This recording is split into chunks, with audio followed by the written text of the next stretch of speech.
So I just got back from Switzerland. So I actually got back from Switzerland 2 months ago, but here's what I learned and here's what you should know about traveling Switzerland in 7 days.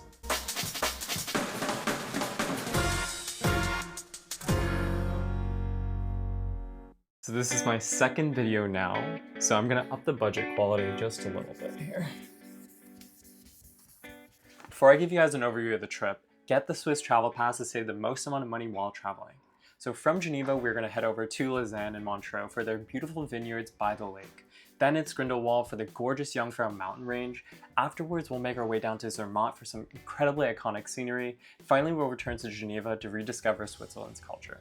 So while we may be starting our trip in Geneva, day one is all about falling in love with Laussane and the Lavaux wine region. So we're first going to take a short 30-minute train ride to Laussane, drop off our bags in either one of the handy storage lockers or at your hotel accommodation. Then head over on a train to Chesbra, where you're going to stop by this cute little vineyard called Domaine Bovie. And once you arrive there, you may find a cheery young 40-year-old Italian man who's super eager to show you his barrels and barrels of wine stored in his cellar, or have you sample his reds, rosés, or whites in his little cute shop. And after gorging yourself on wines for brunch, you're either going to take a 1-hour walk through the vineyards and small little towns that surround the Vaud wine region, and arrive in a town called Couy, where you're going to take a 10-minute train back to Laussane, or you can just take a direct train back to Laussane from Chesbra. Once you're back in Laussane, I would highly recommend you stop by Café de Grancy, where you can eat with the locals and also some tourists that might be traveling to Laussane as well. And after actually filling your stomach with some solids for the day, you're gonna head over down to the lakeside where the Olympic Museum is, which is included in the Swiss Travel Pass, and view the beautiful lakeside views of the Alps. Afterwards, I would highly recommend visiting Le Milan, a small little Italian diner that has affordable pricing and a tiramisu that is just truly to die for. Now, day two starts with an early morning climb to the Saint-Blanc Tower, where you're gonna get a very unique view of Lausanne and the neighboring cities and wine regions.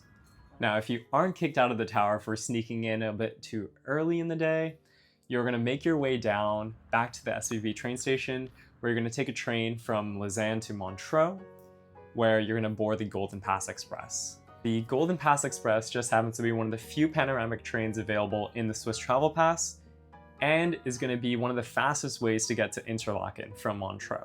If you do arrive early though, I'd highly recommend visiting Montreux and its surrounding area. The lake views are gorgeous from the city, as well as some of the iconic Freddie Mercury statues that are littered around the city. And after getting so lost in Montreux's beauty that you just barely make it to your train seat on time, you'll be rewarded with 3 hours of breathtaking mountain views as you arrive in Interlaken. And the best part is, these views are just a teaser of what's to come.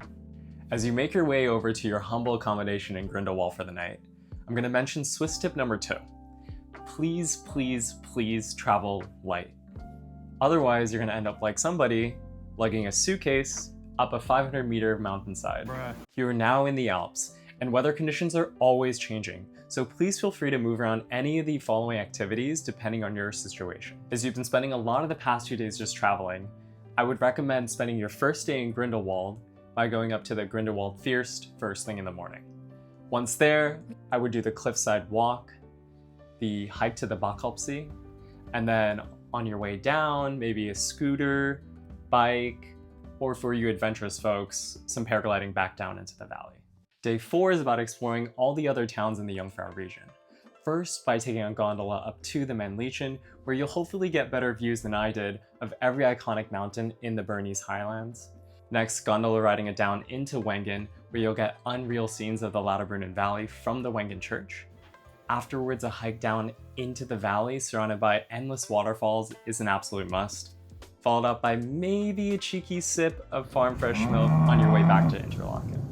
In Interlaken, you'll go up to the Harder Kulm, where you'll have some of the best cheese fondue I've had in my life. Day 5 begins with the lakes at Interlaken, spending your time doing a cruise of Lake Brienz, and then tossing a coin to say goodbye as you make your way over to the cute little mountain village of Zermatt. So I just start yapping here, but you should end your day by walking around beautiful Zermatt village, and be sure to grab a packed lunch from the Swiss grocery mart Migros, as tomorrow will be full of hiking the Alps. Day 6 starts early, since you'll want to get a glimpse of the most striking mountain in the Alps, the Matterhorn, shining in all its natural beauty during sunrise.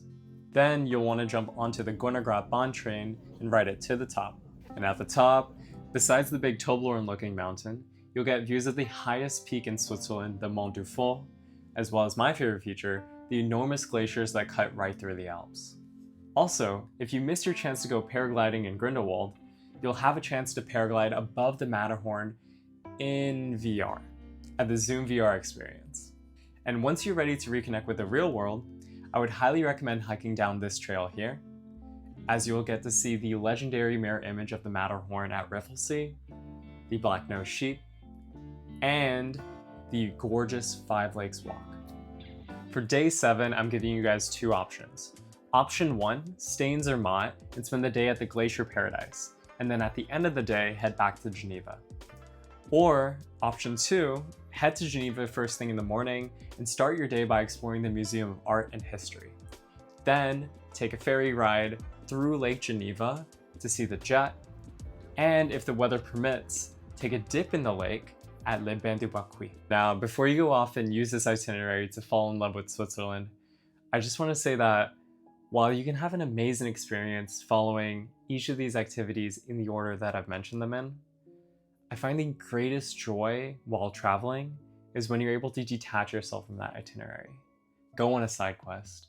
Really just lose yourself in the culture, in the environment, and in the people that can make your trip something that is truly once in a lifetime.